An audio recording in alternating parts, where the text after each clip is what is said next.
নমস্কার, আমি শম্পা।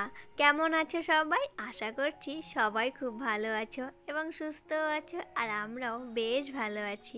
আমার আর একটি নতুন ব্লগে তোমাদের সবাইকে স্বাগত জানাই, আর সম্পূর্ণ ব্লগটি দেখার অনুরোধ রইল। আশা করছি ব্লগটি তোমাদের ভালো লাগবে। আর এখন সময় হলো সন্ধ্যে 7টা, আর এখন থেকে শুরু করছি তোমাদেরকে সঙ্গে নিয়েই আজকের ব্লগটা। আজকে দুপুরে রান্না করতে করতে অনেকটাই দেরি হয়ে গেছিল, সেই জন্য রান্নার থেকে বেরোনো একটা বাসনও মাজতে পারিনি। আর সন্ধেবেলায় দেখি বাসনের পাহাড় জমে আছে, তো কি করব, সমস্ত বাসন মেজে উপর করে দিলাম, দিয়ে বাথরুমে যতটা পারলাম জল ভরে নিলাম। এখনও জল ভরা কমপ্লিটও হয়নি, তা ভাবলাম ওদিকে জল পড়ছে পড়ুক, আর এদিকে রাতের রান্নার প্রস্তুতিটা সেরে নিই। এই যে রাতে আমরা ভাত খাই, সেই জন্য একটু চাল আমি ধুয়ে রেডি করে নিচ্ছি। আর তোমরা অনেকেই জানো, আমি যখন রান্না করি ভাত, তার আধ ঘন্টা আগে চালটা ধুয়ে পুরো রেডি করে রেখে দেই। এটাই আমার ভালো লাগে, এতে না সময়টাও অনেকটা সেভ হয় এবং ভাতও খুব সফট হয়। আর এই দেখো আমি কি সুন্দর করে চালটা ধুয়ে নিচ্ছি, একদম বাটিতে নিয়েছি। আর রাতের বেলা তো সবাই কম খায়, আর যেহেতু দুজন টোনাটুনি, সেই জন্য আরোই কম লাগে, তো সেই জন্য বাটিতেই নিয়েছি। আর দেখো চাল ধোয়ার সময় মনে হলো কি একটা চাল পড়ে গেল, কিন্তু হাতে খুঁজে পেলাম না, ওটাই দেখার চেষ্টা করছি। আর দেখো আমরা খেতে বসে কিন্তু অনেক সময় একটু একটু ভাত কিন্তু নষ্ট হয় বা নষ্ট করে ফেলি, মানে ইচ্ছা না থাকলেও অনিচ্ছাকৃতভাবেও হয়ে যায় এটা। আর যখন চাল আমরা একটা পড়ে যায়, তখন আমরা কতটাই কষ্ট পাই, তখন ভাবি ওই চালটাকে আগে তুলে। এই তো চাল ধোয়ার কাজটা হয়ে গেল, এখন চলো বাথরুমে। আমি বালতি বসিয়ে দিয়ে এসেছি, এই দেখো বালতিও ভরে গেছে। আর আমার বাথরুমে যা যা জলের প্রয়োজন, যত বালতি গামলা আছে সমস্ত কিছুই ভরা হয়ে গেছে, মানে রাতে আমার জলের কাজটা শেষ। আর এই জল আমি এত ভরে রাখি কেন বলো তো, কালকে সারাদিন এই জলগুলো দিয়েই আমাকে কাজ করতে হবে। ট্যাঙ্কিতে জল থাকে, অল্প কিছু থাকে, ওতে সব কাজ হয় না। আর এখন তো তবু একটু জল উঠছে, শীতকাল বলে, গরমকাল হলে। আমার আজকের ভিডিওটি তোমাদের কেমন লাগছে অবশ্যই একটি কমেন্ট করে জানাতে ভুলো না। যদি ভালো লেগে থাকে তাহলে প্লিজ একটি লাইক করো, আর যদি আমার পরিবারে আজই নতুন এসেছো তাহলে এখনই সাবস্ক্রাইব করে আমার এই ছোট্ট পরিবারের সদস্য হয়ে থেকে যেও।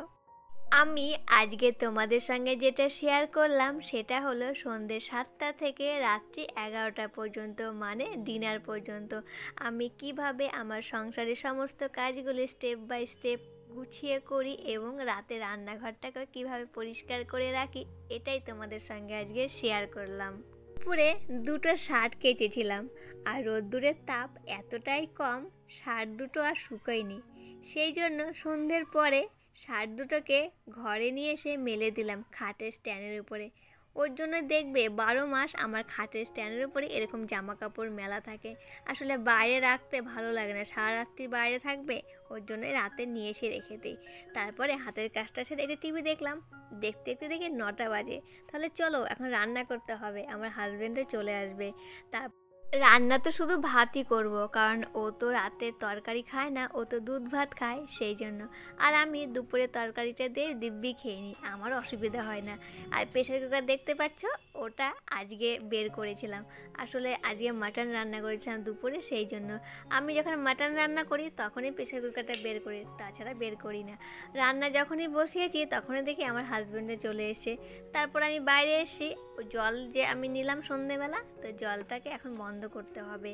এই যে এটাই হলো চাবি, এটাকে অন করলে আমার ঘরে জল আসবে, আর অফ করলে জল বন্ধ হয়ে যাবে। এখন জল চলে গেছে, এখন অফ করে রাখলাম, কাকিমার ট্যাঙ্কিতে জল পড়বে। তারপরে ও যেহেতু চলে এসে আর বাড়িতে ঢোকার আর কেউ নেই, সেই জন্য আমি গেটটাকেও লক করলাম। লক করে তারপরে চাবিটা যেখানে রাখতে হয় আমরা সবাই জানি, বাড়ির লোক, তো সেখানে রেখে তারপরে আমি ঘরে চলে আসব। মানে যখন দরকার হবে যার, সে খুলে বেরিয়ে যাবে।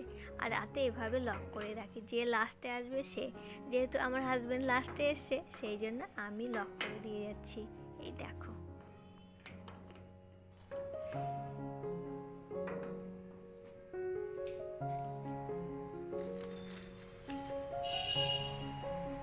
ওই যে দূরে আলো জ্বলছে, ওটাই আমার ঘরের দরজা। আমি যখন ভেতরে ঢুকে যাব তখন ওই আলোটাও নিভিয়ে দেবো, কারণ আমার আর বাইরে বেরোনোর দরকার নেই। সেই জন্য যখন প্রয়োজন যার হবে সে জ্বালাবে এবং যার প্রয়োজন ফুরিয়ে যাবে সে অফ করে দেবে, যে যার দায়িত্ব পালন করবে। আর এই দেখো, বাইরে থেকে এসে দেখি ভাতটা আমার হয়ে গেছে। এখন ভাতটা উপর দেবো, উপর দিয়ে তারপরে তরকারি গরম করব, দুধ গরম করব। আজকে যেহেতু মাটন রান্না করেছিলাম, মাটন তো জমে আছে, ওটাকেও গরম করতে হবে। যেহেতু শুধু আমি মাটন দিয়ে ভাত খাবো আর ও তো খাবে দুধ দিয়ে। এই দেখো কি সুন্দর হয়েছে না, লাল লাল মাটন, কি ভালো লাগছে। আজকের মাটন রান্নাটা দারুণ হয়েছিল, দারুণ টেস্টি হয়েছিল জানো তো। আর এই যে দুপুরবেলা খাওয়া দাওয়া করার পরে এতটা মাটন বেঁচে গেছে। রাত্রিরে আমি এতটা মাটন খাবো না, কারণ রাত্রিরে আমি এমনিতেই খাবার কম খাই, কারণ রাত্রিরে তো সেরকম কোনো কাজ থাকে না, খাওয়া দাওয়া করে তো শুয়ে পড়তে হয়, সেই জন্য হজমেরও ব্যাপার আছে। সেই জন্য রাতে একটু কমই খাই, সকলেই তাই করে, রাতের খাবারটা কমই খায় দুপুরের তুলনায়। আর এই দেখো আমার রান্নাবান্নার প্রায় চুকে গেছে রাতের। এখন ও চলে এসছে তো অনেকক্ষণে, তোমাদের বলেছি। এখন দুজনে মিলে একটি গল্প করব, একটু দুজনে সময় কাটাবো। তারপরে ও বাথরুমে যাবে, ও বাথরুম থেকে বেরোতে প্রায় 20 মিনিট লেগে যাবে, 20 থেকে 25 মিনিট।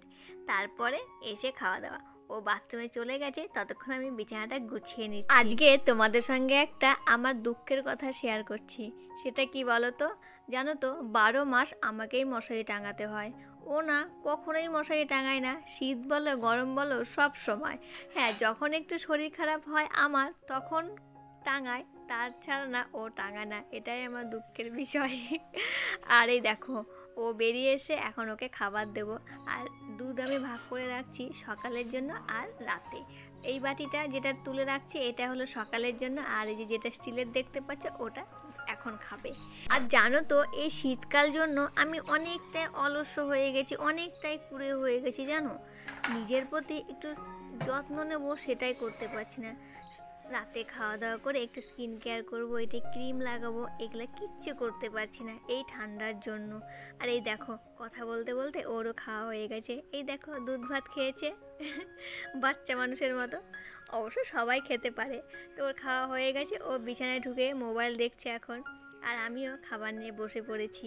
আর এই দেখো আমি শুধু একটু তরকারি নেব আর একটু আলু নেব, মাংস আর নেব না, কারণ ও দুপুরে 1 পিস মাংস রেখে দিয়েছিল।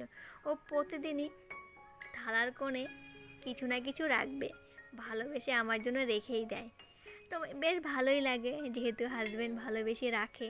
আর এই দেখো এই হলো মাংসর পিসটা, ঠান্ডা হয়ে গেছে যেহেতু এটা তো আর গরম করা যাবে না, তো গরম ভাতের উপর নিলাম, ওই মেখে চুকে খেয়ে নেব, রাতের খাবার তাই না।